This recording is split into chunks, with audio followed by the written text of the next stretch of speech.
আজিৰ আমাৰ টপিকটো হৈছে এইচএছ ফাইনেলৰ কাৰণে খুব নিউক্লিয়াৰ ৰিয়েকশ্যন বা নিউক্লিয়াৰ প্ৰচেছৰ বিষয়ে কৰিম।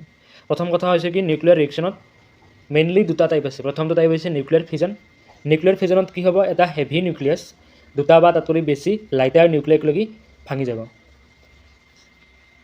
ইমেজত দেখুৱাৰ দৰে ইউৰেনিয়াম 235টো এটা বহুত হেভি নিউক্লিয়াছ হয়, যাৰ মাছ নাম্বাৰ হৈছে 235। তো ই বেছিকেলি কি ক'ব, ষ্টেবিলিটিৰ কাৰণে দুটা সৰু সৰু লাইটাৰ নিউক্লিয়াছলৈকে ভাঙি গৈছে। ইয়াক আমি কি বুলি ক'ম, নিউক্লিয়াৰ ফিজন বুলি ক'ম।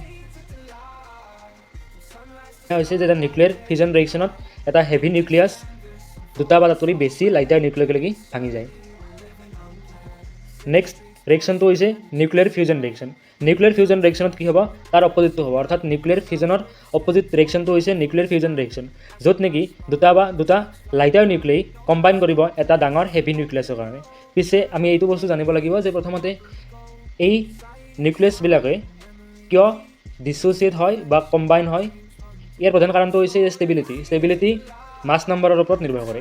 মাছ নাম্বাৰ যদি বহুত কম হয় তেতিয়াও সেই এলিমেণ্টটো আনষ্টেবল হ'ব, আৰু যদি মাছ নাম্বাৰটো বহুত হাই হয় বা বহুত ডাঙৰ হয়, লাইক 235, 290 এটচেট্ৰা, তো এনেকৈ হ'লে আমাৰ যিটো আমাৰ এলিমেণ্ট আছে সেই এলিমেণ্টটো কি হ'ব, আনষ্টেবল হ'ব। তো ষ্টেবিলিটি গেইন কৰাৰ কাৰণে লাইটাৰবিলাক কম্বাইন কৰি হেভি হ'ব, আৰু হেভিবিলাক ডিছ'চিয়েট হৈ কিনে লাইটাৰ এলিমেণ্টকলৈকে পৰিৱৰ্তন হ'ব।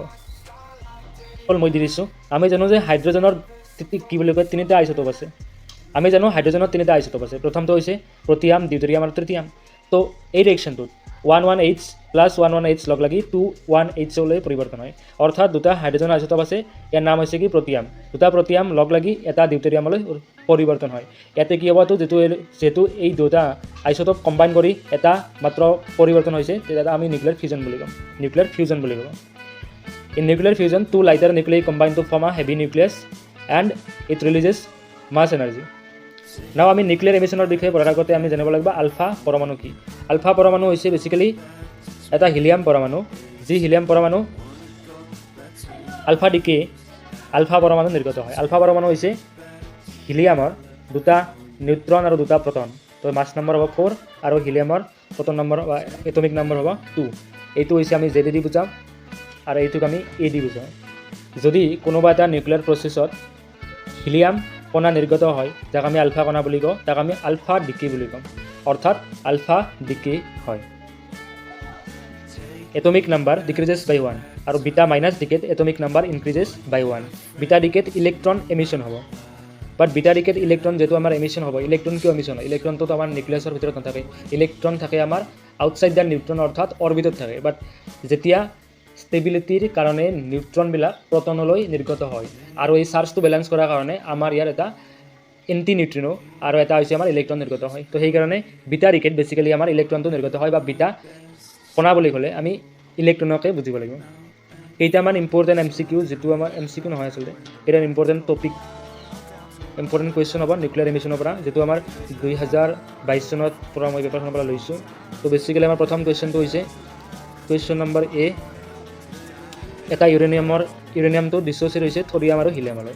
তো can you say what kind of nuclear reaction is this?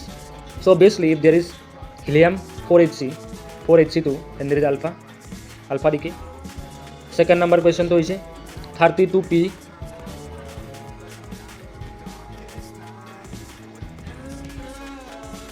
Option B 32P15, অৰ্থাৎ ফছফৰাছৰ 32ৰ পৰা ছালফাৰলৈ পৰিৱৰ্তন হৈছে। ইয়াৰ আমি কি চেঞ্জেছ দেখা পাইছোঁ? প্ৰথমতে আমি চেঞ্জ দেখা পাইছোঁ যে এৰ কোনো পৰিৱৰ্তন নহয়, অৰ্থাৎ ভৰ সংখ্যা ছেম আছে, মাছ নাম্বাৰ ছেম আছে, বাট এটমিক নাম্বাৰ যিটো আছে এইটো 15 to 16 হৈছে। 15 to 16 হৈছে, ডেট মিনছ ইয়াতে এটমিক নাম্বাৰ +1 হৈছে। তো +1 যদি হৈছে আৰু তাতে কি নিৰ্গত হৈছে, ইলেক্ট্ৰন নিৰ্গত হৈছে, দিছ মিনছ যে এইটো হৈছে আমাৰ বিটা ডিকে। বাট কোনটো বিটা ডিকে, প্লাছ আৰু মাইনাছ? তো যদি প্লাছ ইনক্ৰিজ হ'লে মাইনাছ ডিকে, আৰু যদি ডিক্ৰিজ হয় তেনে plus decay.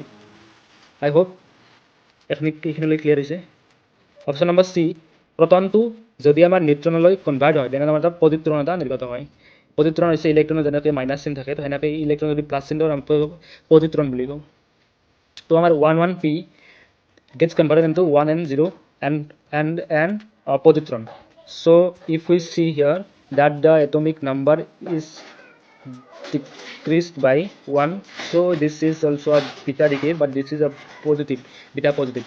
So we can say that since the Z decreases by 1, it is a beta decay. And question number D. We see that uranium gets converted into two or more different elements here in this case. So what kind of reaction is this? This is also an alpha. Question number D. Here uranium combines with a neutron and gets converted into xenon, strontium and 2 neutrons. So কি ধৰণৰ বিক্ৰিয়া সংঘটিত হ'ব? So obviously ইয়াতে যেটো আমাৰ uraniumটো dissociate হৈছে দুটা বা তাতোধিক elementলৈ, hence it is an nuclear fission reaction. Nuclear fission reaction. And E number question to হৈছে 11H plus 11H 2H plus পবিত্ৰতা নিৰ্গত হৈছে আৰু এনাৰ্জি নিৰ্গত হৈছে। এই ক্ষেত্ৰত আমি ক'ব পাৰোঁ যে দুটা হাইড্ৰজেনৰ আইচোটপ লগ লাগি এটা হাইড্ৰজেন আইচোটপ কৰিছে। তো সেইকাৰণে এইটো এটা নিউক্লিয়াৰ ফিউজন হ'ব। সৰি এইটো নিউক্লিয়াৰ ফিউজন হ'ব। বাই মিষ্টেক নিউক্লিয়াৰ ফিউজন হ'ব। This is called nuclear fusion.